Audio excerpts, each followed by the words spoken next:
Hi guys, welcome back to my channel. Today I'm going to show you how you can get feature reward UCL Superstar player, and you can unlock this guy.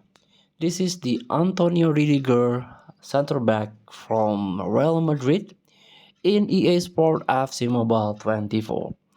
So before we start, I made this video is for beginner new into this game. Still confusing how you can complete the quest, challenge the event so you can get ton of reward from it.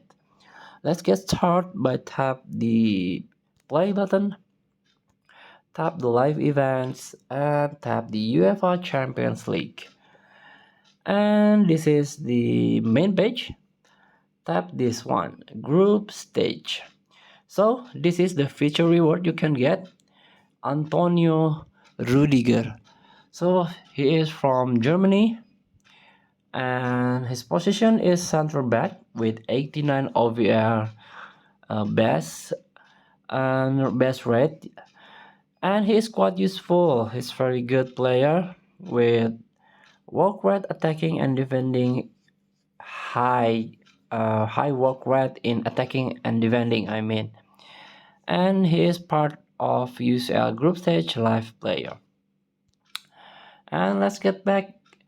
You can get this Antonio Rüdiger, the untradeable player, unlock after claiming all A group rewards.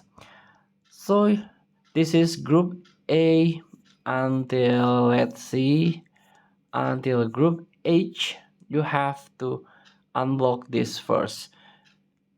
This is group reward. You have to unlock a group reward, and after you get all the reward from group or from all group, you can get this. You can claim this Antonio Rüdiger, UCL Superstar player. So it will take your time, but it's quite worth it. Please pay patiently. Play this game every day. Thank you for watching. Don't forget to comment, like, and subscribe. Also click thanks button below. Enjoy the game.